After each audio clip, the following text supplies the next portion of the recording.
잘 오셨습니다. 하나님께서 오늘 예배에 참여한 우리 모든 성도님들에게 은혜 주실 줄 믿습니다. 여러분, 어떤 것들은 우리가 버리면 시간이 지나면 쓰레기가 되고 썩어 없어지는 것들이 있습니다. 보통 이제 음식물 쓰레기라든지 뭐 동물과 식물들, 그런 것들은 버려지면 시간이 지나서 없어지고 또 썩어지게 그렇게 되어 있습니다. 사라지는 것이죠. 그런데 어떤 것들은 없어지지 않고 계속해서 남아있는 것들도 있습니다. 1997년 여름에 이 LA에서 출발해서 하와이까지 가는 요트 경기가 있었는데, 찰스 무어라는 사람이 그 요트를 타고 이 태평양을 가로지르면서 그 요트 경기에 참여를 하게 되었는데, 가다 보니까 정말 이상한 곳을 한 군데 발견하게 됩니다. 여러분 아마 신문지상이나 뉴스 매스미디어를 통해서 보셨겠지만, 소위 말하는 쓰레기 섬이라는 곳을 이 사람이 가장 처음으로 발견하게 됩니다. 이 찰스 무어라는 사람이 그때 그 요트 경기 중에서 처음 발견한 이곳의 이름을 GP 이렇게 붙입니다. Great Pacific Garbage Patch 이렇게 붙입니다. 태평양 한가운데 떠 있는 쓰레기의 땅이라는 뜻이죠. 2007년에 이 찰스 무어가 올린 이 글이, 이 기사가 퓰리처 상도 받았어요. 찰스 무어라는 사람은 이날 이후로 자기가 환경운동가가 되는 삶의 대변화가 일어나게 됩니다. 어떤 이렇게 측정하는 바에 따라서 다르지만, 어떤 측정한 사람에 의하면 남한 면적의 11배가 되는 그런 쓰레기 섬이라고도 합니다. 제가 사진 혹시 띄우셨습니까? 네. 저기 지금 배를 주변으로 해서 보여지는 저런 것들이 다 쓰레기인데요. 저 쓰레기의 대부분이 뭐냐 하면 플라스틱 쓰레기라는 것입니다. 작은 플라스틱들. 사람들이 어떻게 처리를 했는지 모르지만 저 쓰레기들은 썩지도 않고 없어지지 않고 바다의 어떤 한가운데 저게 뭉쳐져서 섬처럼 그렇게 형성이 되어버린 것입니다. 정말 힘든 것은 저것을 어떻게 처리해야 될지. 여러분, 지금의 인류가 생각하는 그런 과학 문명의 미래는 어느 정도입니까? 과학이 이야기하는 바로는 생명 연장의 그 어떤 비전이, 심지어는 과학이 생명을 영생에까지 이르게 할 수도 있을 것이다, 그렇게 주장하는 시대에 살고 있습니다. 그렇지만 저런 장면들을 보면 과연 그런 희망적인 과학의 미래만 우리가 생각할 수 있을까? 우리가 저질러 놓은 썩지 않는 그런 것들이 그대로 남아서 우리가 알지 못하는 사이에 우리를 오히려 역습하게 되는 그런 지구 환경의 오염의 모습들을 우리가 보게 되는 것이죠. 제가 이 장면을 이제 끄셔도 됩니다. 제가 이 말씀의 서두에 이것을 보여드리고 또 말씀드리고 언급하는 이유는 우리가 환경운동에 힘씁시다 하는 뜻이 아닙니다. 예, 물론 환경오염에 대해서도 우리가 조심을 해야 되겠죠. 그런데 더 중요한, 제가 저런 쓰레기 섬을 보면서 제 스스로 느꼈던 것은, 우리의 삶의 영역 속에 없어지지 않고, 없어졌으면 좋겠죠. 과거에 있었던, 과거에 우리가 버렸던, 과거에 우리가 행했던, 과거에 우리가 선택했던, 우리가 결정했던 그 수많은 일들이, 그 가슴 아픈 일들이, 기억하기도 싫은 그런 일들이 없어졌으면 좋겠는데, 내 삶 속에는 그것이 쓰레기 같은 것들이라서 그냥 사라져 버렸으면 좋겠는데, 그래서 우리의 삶에서 좀 이렇게 밀어놓고 생각하지 않으려고, 그것을 돌아보지 않으려고 많이 애를 씀에도 불구하고 어느덧 그 비슷한 환경이 생기게 되면 그 과거에 있었던 일들이 자기의 오늘날에 영향을 미치는 것을 경험하게 되더라는 것입니다. 완전히 잊거나 완전히 해결할 수 없는 과거의 일들이 있더라는 것이죠. 생각하기도 싫은 일들. 여러분들은 어떠십니까? 저는 과거에 대해서 전혀 후회가 없습니다 라고 하시는 분들이 계시다면 정말 하나님 안에서 행복한 분들입니다. 그런데 저는 저의 삶만 돌아보더라도 그런 말은, 그런 행동은 내 가족들을 향해서, 내 사랑하는 가족들을 향해서 하지 않았어야 되는데, 그 말은 하지 않았어야 되는데, 그런 행동들은 하지 않았어야 되는데, 하나님 앞에서, 심지어는 사람들에게 뿐만 아니라 하나님을 향해서, 하나님, 정말 하나님이 계시면 어떻게 이렇게 하셨습니까? 하나님 정말 계신 거 맞습니까? 하나님 하면서 하나님 앞에서조차 제가 해서는 안 될 그런 말들, 믿음 없는 말들과 행동들을 한 적들도 많이 있는 것을 제가 기억하게 됩니다. 오늘 본문을 보면 정말 인생의 한 큰 후회를 가지고 있는 한 사람의 예수님의 제자. 우리는 지금 그를 사도라고 부르지만 그 개인의 인생을 돌아보았을 때는 정말 과거에 있었던 어느 한 면만은 절대로 일어나지 말았었어야 되는데 후회하는 한 제자를 만나게 됩니다. 베드로이죠. 베드로와 그 제자들은 예수님의 명령을 받아서 예수님의 부탁 가운데 갈릴리 자기의 옛 고향으로 돌아가게 됩니다. 마태복음 28장 7절의 말씀을 보면 많은 이 오늘의 본문을 가지고 사람들이 두 가지로 해석을 합니다. 예수님의 제자들 중에서 낙심해서 그냥 고향으로 실패한 마음 가지고 고향으로 돌아가서 자기들의 남은 인생을 살려고 했다. 이렇게 바라보는 관점이 있고 또 하나는 여러분 예수님께서 마태복음 28장에 말씀하신 바를 토대로 보면 예수님께서 부활하신 다음에 제자들에게 거기에 먼저 가 있으라고 말씀을 하셨습니다. 그래서 예수님의 말씀을 받아서 예수님께서 하신 뜻을 쫓아서 지금 예수님의 제자들 중에 베드로와 나머지 제자들이 거기에 가 있는 것이죠. 베드로에게 있어서 그 고향에 가서 예수님을 기다리는데 예수님과의 만남을 기다리는데 베드로에게 있어서는 늘 가슴 아픈 하나의 과거가 있다고 말씀드렸죠. 뭡니까?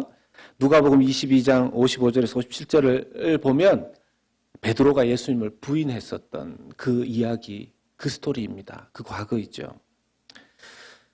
베드로는 예수님께서 잡혀가실 때 그 잡히신 대제사장의 뜰에서 그때 그 새벽에 추운 그 불 앞에서 베드로는 예수님을 모른다고 3번이나 부인합니다. 이 사건은 베드로에게 있어서 너무너무 후회스러운 자기의 상처였고 고통이었었습니다. 실제로 이 사건 때문에 초대교회, 여러분 초대교회가 전통적으로 무엇을 믿느냐 하면 베드로를 교회의 첫 어떤 교황으로 봅니다. 교회 아버지로 봅니다. 지금 캐톨릭은 교황 제도를 운영하고 있는데 제1대 교황이 그 포프가 누구냐 하면 누구죠? 바로 사도 베드로입니다. 그래서 초대교회 당시에 베드로의 위상이라는 것은 대단했었죠. 그럼에도 불구하고 예수님을 3번이나 부인했었던 베드로의 이 실수, 큰 과오 때문에 노바투스파라는 오늘날로 따지면 어떤 교단, 교파라고도 할 수 있고 또 도나투스라고 하는 어떤 교단은 베드로를 부인합니다. 베드로는 예수님 부인했고 이 교파는 베드로를 부인한, 베드로의 무엇까지 부인하냐면 베드로가 전한 신앙, 베드로가 전한 복음, 심지어는 베드로가 행했던 세례마저 부인하는 단계에 이르게 됩니다. 기독교가 전체적으로 흔들릴 수도 있는 그런 상황이었던 것이죠. 그래서 어떻게 보면 하나님께서 다른 성경에는 없는, 공관복음서에는 없는 이 오늘의 사건의 이 부분을 요한복음에 뒤늦게나마 기록하게 하신 것을 보게 됩니다. 특별히 베드로는 예수님을 부인하는 과정에서 여러분들 잘 아시겠지만 그냥 예수님 모릅니다. 이 정도로 부인한 것이 아니라 굉장히 강하게, 어쩌면 그렇게까지는 할 필요가 없었을 텐데 지나치게 예수님을 모른다고 한 말이 있죠. 마가복음 14장 71절의 말씀, 다른 마가복음, 누가복음, 요한복음 다 등장하지만 이 마가복음 14장 71절 말씀이 그때 베드로가 부인한 것을 좀 더 정확하게 기록하고 있습니다. 그러나 베드로가 저주하며 맹세하되 나는 너희가 말하는 이 사람을 알지 못하노라. 베드로가 저주하며 맹세했습니다. 모른다고 하면 그냥 그 정도 모른다고 했으면 자기 마음에 덜 걸릴 텐데 저주를 했단 말이죠. 여러분 욕하고 저주하고. 여러분, 그냥 우리가 같이 관계 맺고 알고 있는 사람을 향해서도 욕을 한다거나 저주를 한다거나 있을 수 없는 일이지만, 좀 지나친 말이 서로 오고 갈 때 거기에 저주까지 하는 경우는 많지 않습니다. 혹시 여러분 막 저주하는 경우 있습니까? 가까운 사람에게. 베드로는 자기가 3년 동안 따라다녔던, 또 리더라고 섬겼던 그 예수님을 저주합니다. 욕한 것 이상이죠. 너무 두려운 나머지, 너무 무서운 나머지 자기 입 밖에 자기가 담아서는 안 될 그 이야기를 내뱉어 버렸습니다. 우리의 삶의 순간도 돌아보면 내가 왜 그런 말을 했을까? 내가 왜 그런 행동을 했을까? 하고 후회스러운 일들이 있을 것입니다. 베드로의 마음이 충분히 이해되는 성도님들도 계실 것입니다. 그 말은 해서는 안 됐었는데, 그 말을 한 덕분에, 그 말을 한 이유 때문에 관계가 틀어져 버리고 회복하지 못하는, 회복되어지지 않는 그 관계 속에서 힘들어하는 그런 교우들도 있으실 수 있을 겁니다. 베드로가 부활하신 예수님을 만났지만 베드로가 예수님께 했던 그 큰 자기 스스로의 죄 때문에 부활하신 예수님을 만나고도 힘들어했습니다. 오늘날 하나님 앞에 나오는 성도님들 중에 이 두 가지의 베드로와 같은 마음을 가지는 분들이 있죠. 한편 하나님을 믿고 하나님을 예배하는 것은 우리에게 정말 감사한 일입니다. 늘 그 은혜를 생각하면 감사하고 또 감사한 일이죠.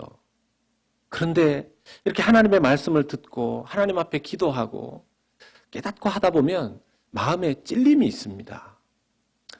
내가 하나님 믿는다고 하면서 올바로 살지 못하는데, 하나님 앞에 합당하지 못한 말도 많이 했고 행동도 많이 하는데, 부끄러운 자기의 모습이 하나님 앞에서 드러나게 되는 것이죠.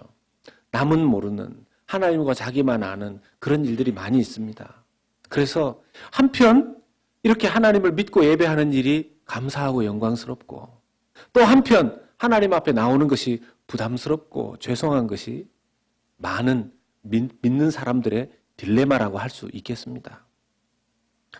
예수님께서 그런 베드로에게 갈릴리로 미리 가라고 말씀하신 이후에 베드로를 만나십니다. 예수님께서 베드로를 만나시는 그 과정이 베드로의 마음속에 있는 그 고통과 후회와 그 좌절과 스스로에 대한 큰 실망들을 회복시키는 과정이라는 것을 우리가 볼 수 있습니다. 이미 이 말씀을 몇 번이나 설교를 통해서 들으셨을 거고 성경을 읽으시면서 또 살펴보셨겠지만, 예수님께서 베드로를 회복시키시는 이 과정을 우리가 다시 한번 들여다보면서 우리의 삶 속에 남아있는, 이렇게 치워놓은 것처럼 느꼈는데, 해결된 것처럼 여겼는데, 마치 태평양 어느 곳에 바다 위에 떠있는 그 플라스틱 쓰레기, 그것들처럼 또다시 나에게 밀려와 늘 그런 부분들이 힘든 교우님들이 계시다면 하나님 앞에서 해결되어지는 시간 될 수 있기를 주님의 이름으로 축복합니다. 고기를 잡기 위해서 베드로가 예수님을 기다리면서 베드로와 그 동료들, 제자들은 고기를 잡기 위해서 나갑니다. 아무래도 어린 시절부터 또 평생을 어부로 삼았던 어부로서 고기 잡는 일이 베드로에게 제일 쉬운 일 아니겠습니까? 그런데 그날따라 요한복음 21장 오늘 말씀 3절을 보면 밤을 새도록 고기를 잡았는데 한 마리도 잡지 못합니다. 여러분, 고기를 많이 잡는 것도 기적이지만 밤새도록 어부가 그물을 던졌는데 고기를 단 한 마리도 잡지 못하는 것도 기적입니다. 이것도 기적입니다. 예수님을 만남에 있어서 베드로는 또 실패를 경험합니다. 여러분, 우리의 삶 가운데 실패가 이루어질 때, 왜 이런 일들이 잘 안 되지? 이렇게 될 때, 영적으로 건강한 사람은 이 해석을 하나님께 맡기려고 합니다. 하나님, 오늘 밤이 새도록 고기를 잡았는데 잘 잡히지 않습니다. 하나님 무슨 뜻이 있겠지요? 요까지가 사실은 우리가 생각하면 좋은 부분입니다. 그런데 자기 마음속에 죄에 대한 해결되어지지 않는 상처가 있는 사람들은 이걸 어떻게 생각하냐, 이걸 어떻게 해석하냐 하면요. 이건 내 죄 때문이다. 이렇게 해석을 합니다.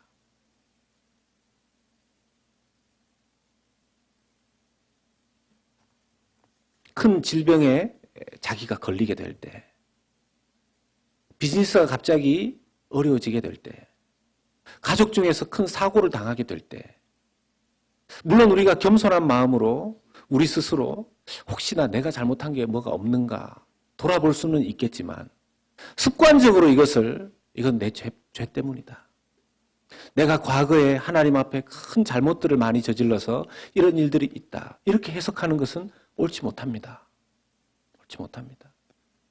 그것은 겸손한 신앙이 아닙니다. 성경에서 로마서에서 누누이 얘기하지 않습니까? 예수 그리스도 안에 있는 자에게는 결코 정죄함이 없나니. 결코 정죄함이 없나니.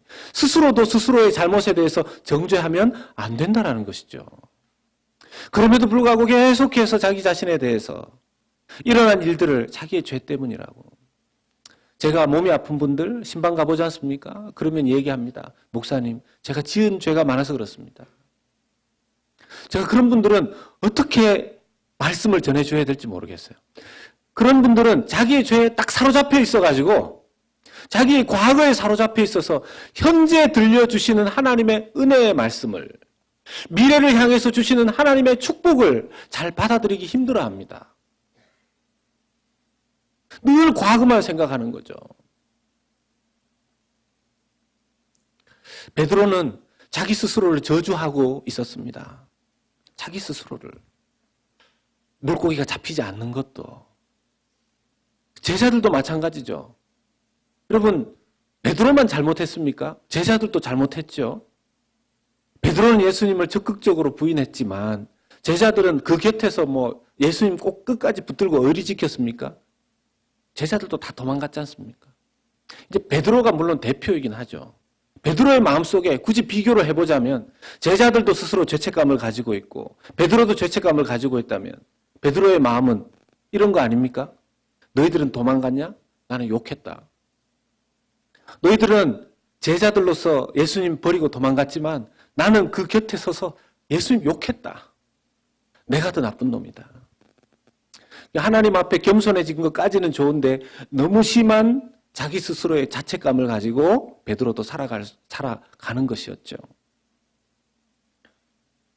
자기 자신에 대해서 혹시 실망스러워하는 그걸 이겨내지 못하는 분 혹시 계십니까? 끊임없이 자기를 자책하면서 하나님, 내가 하나님 믿는다고 하면서 어떻게 이렇게 삽니까? 하나님 믿는다고 하는 자가 겨우 이것밖에 안 됩니까? 그렇게 계속해서 기도하시는 분들은요, 보면 신앙생활 하면서도 기쁘지 않습니다. 자기 속이 시커멓게 자꾸 타들어갑니다. 기쁨으로 신앙생활 하는 게 아니라 두려움으로, 자기 실망과 좌절로, 고통 속에서 신앙생활 합니다. 예수님은 그런 베드로부터 먼저 치유시키시고 회복시키셔야 했습니다. 그래서 베드로를 만나주시고 제자들을 만나주시는데 예수님께서 베드로와 제자들을 만나주시는 시간대가 꼭 예수님 그 재판정의 뜰에서 베드로와 제자들이 도망가고 부인했었던 그 새벽에 예수님께서 제자들을 지금 다시 만나주십니다. 마치 심리학적인 기법에 있어서 똑같은 상황, 똑같은 형편을 만들어 놓고 그 일을 그전에는 잘못하고 실패했다면 이번에는 성공하고 회복될 수 있도록 그 기법을 사용하시는 것처럼 예수님께서 지금 그 환경과 상황들을 심지어 작은 데코레이션까지 만드시는 것을 볼 수 있습니다. 새벽에 예수님께서 잡혀가셔서 매를 맞으시던 그 새벽에 자기를 부인했던 베드로, 제자들, 새벽에 다시 예수님께서 그 제자들을 만나주시는 겁니다. 그리고 오늘 말씀해 보면 예수님께서 그들을 맞이하실 때 숯불을 다시 피워놓으십니다. 베드로가 그 재판정의 뜰에서 예수님을 부인할 때 쬐고 있었던 그 숯불, 그 불, 그 모닥불, 예수님께서 그 새벽에 그 바닷가에 그 불을 다시 피워놓으신 것이죠. 베드로는 그런 불들만 보면 늘 옛 과거가 떠올랐었을 것입니다. 트라우마처럼. 예수님께서 그 숯불을 피워놓으신 다음에 원래 베드로가 그 숯불 처음에 그 불 속에서 예수님과 마주쳤던 그 상황은 어떤 것이었죠? 예수님은 매를 맞고 가만히 계시고 베드로는 그 조용한 밤중에 예수님을 3번이나 부인합니다. 여러분, 아까 우리가 살펴봤던 바 베드로가 예수님을 부인할 때 저주하면서 맹세하면서 부인했을 때 작은 목소리로 했을까요?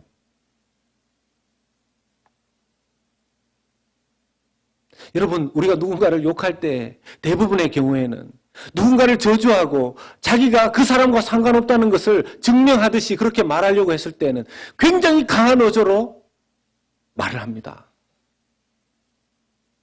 한밤중에 지금처럼 소음이 많지 않은 그런 시대에 새벽에 한쪽에서는 매를 맞고 한쪽에서는 그 새벽에 어떤 한 여자 종이 베드로에게 질문했을 때 나는 모른다. 나는 모릅니다. 나는 저 사람을 저주하면서 나는 저 사람 모릅니다라고 했을 때 예수님 귀에 그 이야기가 다 들렸을 것입니다. 예수님만 들은 것이 아니라 그때 그 뜰에 있었던 사람들이 다 들었을 것입니다. 베드로는 그래서 그 숯불 속에 그 과거의 장면만 생각하면 자다가도 악몽처럼 깨어났을 것입니다. 예수님께서 그 장면을 지금 재현해 놓으시는 거죠. 숯불 피워놓고 베드로의 가슴 속에 응어리져 있는 한처럼 맺혀져 있는 그 장면만 생각하면 주님 앞에 도무지 얼굴을 들 수가 없는 그 장면.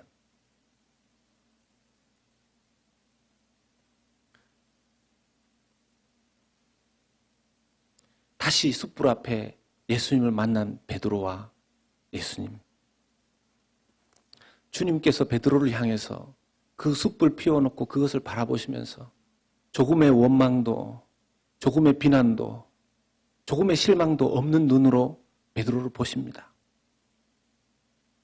우리는 그렇게 생각하죠. 우리가 과거의 어떤 시점으로 돌아가서 내가 하나님 앞에 정말 잘못한 그 일을, 그 말을, 그 행동을, 그 결정을 했었던 그 순간으로 돌아간다면 부끄러워 주님 앞에 얼굴을 들지 못할 것 같지만 주님께서는 그 똑같은 상황 속에서 우리를 바라보실 때 결코 비난이나 원망이나 책망이나 그런 눈으로 우리를 바라보시지 않는다라는 사실을 발견하실 수 있으시기를 예수님의 이름으로 축복합니다. 그래야 회복됩니다. 여러분, 실제로 정죄하는 자는 누구입니까? 끊임없이 자기의 잘못을 되뇌이게 하는 자는 누구입니까? 우리 자신이고 마귀입니다. 우리 자신과 마귀입니다. 예수님은 우리를 향해서 그렇게 하시지 않습니다.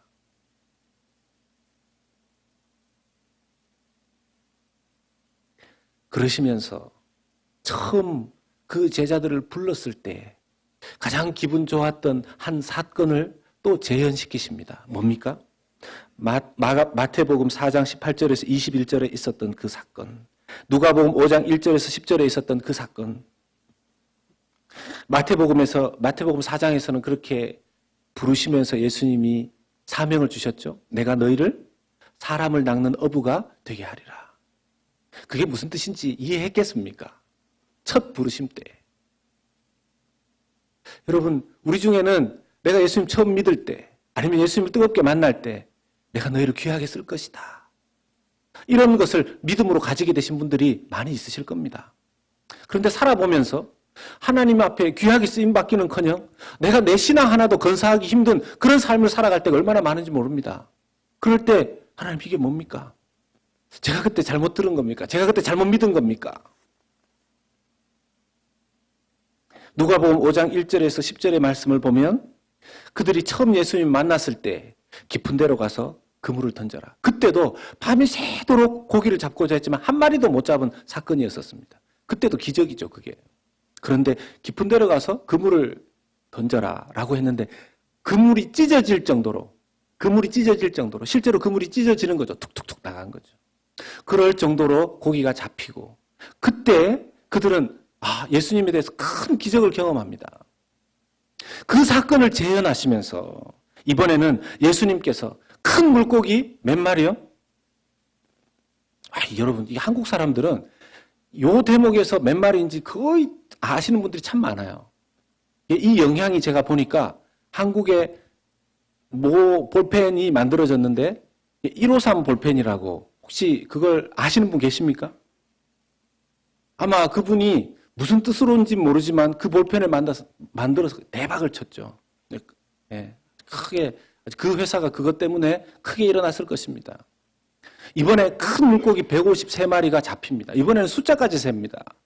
큰 물고기라고 그랬습니다. 얼마나 컸으면 성경에서 큰 물고기라고 기록을 따로 해놨겠습니까? 여러분, 큰 물고기 한 마리만 잡혀도 여러 명이 먹고 남지요. 153마리가 잡혔다면 얼마나 많았겠습니까? 그런데 그때는 그물 찢어졌지만 이번에는 그물조차 찢어지지 않는 그런 하나님께서 큰 어획을 하게 하십니다. 그리고는 예수님께서 미리 숯불 지펴놓고 아침상 떡을 구우시고 생선 한 마리를 구우신 다음에 제자들을 초청하십니다. 그때 베드로가 예수님을 만나고 막 뛰어가죠. 베드로는 본능적으로 예수님을 사랑하는 사람이었습니다. 그의 기본적인 마음은 주님을 좋아하는 사람이었습니다. 그런데 언뜻 과거가 떠오르는 거죠. 기본적으로 대부분의 사람들은 하나님을 사랑합니다. 좋아합니다. 그런데 자기의 모습이 가끔씩 깨달아지면 얼굴이 어두워지죠. 마음이 확 어두워집니다.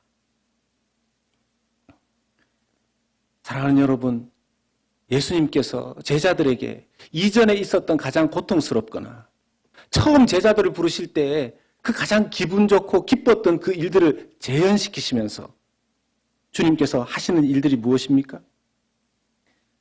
오병이의 기적들도 다시 기억나게 하십니다. 여러분, 마태복음 14장과 마가복음 6장, 누가복음 9장을 보면 오병이의 사건이 다 기록되어져 있죠. 여러분, 그때 얼마나 신났겠습니까? 여러분, 나누어주는 것이 정말 신나지 않습니까? 거기에 모여 있었던 수많은 사람들에게 물고기 떡 몇 개를 가지고서 예수님께서 그냥 축복기도 하고 제자들에게 나누어주라고 하셨는데 많은 사람들이 먹고도 남는 겁니다. 그때 제자들은 얼마나 신났을까요? 얼마나 신났을까요? 예수님께서는 그 제자들에게 내가 너희와 함께하면 어떤 일이 있었는지를 깨닫게 하시면서 재현시켜 주시면서 그 기쁨으로 다시 회복시켜 주십니다. 그 베드로와 제자들에게 임하셨던 회복시켜 주셨던 그 은혜가 오늘날 예수 그리스도를 믿고 따르는 모든 주님의 자녀들과 백성들에게 같은 회복의 은혜가 오늘도 임하고 있는 줄로 믿습니다. 그래서 여러분, 우리가 기억해야 될 것은 첫 번째로 하나님은 우리의 고통과 좌절과 실망을 아신다는 것입니다. 아멘이십니까? 출애굽기 3장 7절의 말씀을 보면 여호와께서 이르시되 내가 애굽에 있는 내 백성의 고통을 분명히 보고 내 백성의 고통을 분명히 보고 그들의 감독자로 말미암아 부르짖음을 듣고 그 근심을 알고 말씀하십니다. 주님께서는 그 백성들의 고통을 보시고 부르짖음을 들으시고 또 그 근심을 아신다고 말씀하십니다. 할렐루야. 우리 주님 그런 분이십니다. 히브리서 4장 15절 말씀에도 우리의 연약함을 동정하지 못하실 리가 아니라고 그랬습니다. 우리의 연약함을 또 어떻게 그런 일을 할 수가 있느냐. 그렇게 말씀하시는 분이 아니시고 우리의 연약함 때문에 저지른 그 실수와 실패와 좌절과 그 고통을 주님께서 헤아리시는 분이시라는 것입니다. 그렇기 때문에 우리가 우리의 고통을 우리 스스로 이겨내려고 미루어 놓거나 그것을 스스로 부인하거나 할 필요가 없이 오히려 그것 그대로 주님 앞에 맡기는 것이, 고백하는 것이, 부르짖는 것이 더 주님의 제자로서, 자녀로서 합당한 모습이 되는 것이라는 것이죠. 두 번째는 주님은 그 자녀를 회복시키시는 분이십니다. 아멘. 좀 더 크게 하겠습니다. 아멘. 주님은 그 자녀를 회복시키시는 분이십니다. 여러분 스가랴서 10장 6절에서 12절의 말씀을 보면 회복의 메시지가 나와 있습니다. 구약 성경에 나온 내용입니다. 그 중에서 6절에서 12절의 내용 중에서 8절의 말씀을 보면 내가 그들을 향하여 휘파람을 불어 그들을 모을 것은 내가 그들을 구속하였습니다. 그들이 전에 번성하던 것 같이 번성하리라. 주님께서 회복시키실 약속의 말씀을 스가랴서 말씀을 통해서 계속해서 주십니다. 사랑하는 여러분, 구약시대 때 그 백성들을 흩어진 곳에서 모으시고 그 주저앉은 곳에서 다시 일으키시고 회복시키시는 그 하나님이 구약에만 그러셨고 신약에 오늘 살고 있는 우리에는, 우리가 믿는 하나님은 변화되신 하나님이십니까? 다른 하나님이십니까? 아니죠. 같은 하나님의 은혜가 우리를 오늘도 그 자녀들 회복시키시는 하나님이신 줄로 믿습니다. 우리가 그 하나님 믿고 있는 것입니다. 세 번째는 우리는 그 회복의 은혜 속에 살아간다라는 것입니다. 아멘. 우리는 그 회복의 은혜 속에 살아갑니다. 날마다 그 회복의 은혜 속에 살아가야 합니다. 날마다. 요즘 제가 첫 서두에 말씀드렸던 그 플라스틱 쓰레기들, 그게 큰 플라스틱 쓰레기보다 더 무서운 게 뭐라고 합니까? 미세 플라스틱이라고 그래요. 작은 것들. 작은 것들이 계속해서 땅에 남아있으면서 인간을 나중에 역습한다는 것이죠. 여러분, 우리의 삶 속에 우리를 무너뜨리고 하나님의 은혜를 누리지 못하게 하는 것들이 무엇입니까? 큰 죄입니까? 어떤 때는 그런 큰 죄들이 아니고 작은 것들. 그 작은 미세한 것들이 나에게 쌓이고 쌓여서 어느덧 보니 내 영혼을 무기력화시키더라는 것입니다. 모든 일어나는 일들에 대해서 부정적으로 사고하게 하고 하나님 앞에서 이 신앙생활을 해나가는 데 있어서 어떤 영역들을 은혜로 받아들이지 못하게 하는 그런 미세한 죄의 찌꺼기들이 있을 수 있는데 그걸 하나님 앞에 해결하는 방법이 뭐냐 하면 날마다 회복의 은혜 속에 살아가야 된다는 것이죠. 그래서 여러분 일주일에 한 번 하나님 앞에 나오는 것으로 만족하시면 안 됩니다. 절대로 안 됩니다. 매일매일 하나님 앞에 나아가셔야 합니다. 매일매일 하나님 앞에, 매일매일 우리 주님 앞에 우리를 회복시켜 주시는, 날마다 회복시켜 주시는, 나도 모르는 미세한 찌꺼기들, 큰 찌꺼기들을 해결해 주시는 주 예수 그리스도 앞에 기도의 자리로, 말씀의 자리로 나아가실 수 있는 여러분들 되시기를 주의 이름으로 부탁드리고 축원합니다. 일주일에 한 번 성경책 툭툭 먼지 털어서 나오는 그런 신앙으로 살면 안 되는 것이죠. 매일매일 성경을 열어서 말씀을 읽고 묵상해야 되는 것이죠. 그게 힘듭니까? 힘들 수 있습니다. 우리의 성품은 영적인 하나님의 형상으로 지음받은 자들이지만 우리 속에 남아있는 부패한 본성은 빛에 가까이 나아가는 것이 늘 어색한 사람들입니다. 하나님께로 가까이 나아가면 그것이 우리를 기쁘게 해주지만 또 한편으로 우리의 마음 가운데 자꾸만 옛 죄악들을 더 떠오르게 해준다는 사실을 우리가 알고 있기 때문입니다. 누가복음 4장 18절 말씀과 이사야서 61장 1절의 말씀을 보면 주의 성령이 주께서 우리에게 임하시면 우리에게 회복의 역사가 일어난다고 말씀하십니다. 특별히 누가복음 4장 18절 말씀을 보면 주의 성령이 내게 임하였으니 이는 가난한 자에게 복음을 전하게 하시려고 내게 기름을 부으시고 나를 보내사 포로된 자에게 자유를 눈먼 자에게 다시 보게 함을 전파하며 눌린 자를 자유롭게 할 것이다 하고 말씀하십니다. 성령이 임하면 진정한 자유가 우리에게 임하는 것이죠. 사랑하는 여러분, 우리가 예수 그리스도를 만나서 우리에게 이루어지는 큰 축복이 다른 어떤 큰 대박이 터뜨려지는 그런 축복이 아니라 우리의 영적인 부분에 가장 밑바닥에 우리가 스스로 해결할 수 없었던 그 죄의 문제를 하나님께서 해결해 주시는 것이 가장 우선적으로 우리에게 오는 은혜인 줄 믿으시기를 축복합니다. 말씀을 맺겠습니다. 사랑하는 여러분, 베드로를 회복시키신 그 하나님, 우리 중에서 예수님을 대놓고 예수님께 막 저주하면서 예수님께 막 욕하면서 그렇게 예수님 부인했던 분 혹시 계십니까? 뭐 그런 분이 있으실 수도 있겠죠. 아마 하나님 입장에서, 예수님의 입장에서 가장 죄를 용서하기 힘든 케이스가 그런 케이스가 아니겠습니까? 그런데 그 대표자로서의 베드로를 예수님께서 용서하시고 회복시키시는 이 사건을 통해서 우리의 어떤 죄도 주님 앞에 나아가는 자에게 그 죄를 묻지 아니하신다는 사실을, 그것을 내려놓고 인정하는 자를 주님께서 다 용서하시고 회복시켜 주신다는 이 사실을 오늘의 말씀을 통해서 깨닫게 되시기를 예수님의 이름으로 축원합니다. 어떤 어려움 속에서도 일으켜 세워주시는 주님의 사랑, 이번 한 주간도 그 주님의 사랑을 힘입어서 날마다 그 회복의 은혜를 누리시면서 주님께서 우리를 바라보시는, 여러분들을 바라보시는 그 눈빛이, 그 마음이 결코 정죄함의 눈빛이 아니라 사랑과 회복과 안식과 새 힘의 능력과 눈빛으로 바라보신다는 사실을 늘 날마다 기억하시면서 승리하며 살아가는 우리 사랑하는 연합의 식구들 다 되시기를 예수님의 이름으로 부탁드리고 축원합니다. 우리 함께 기도하십시다.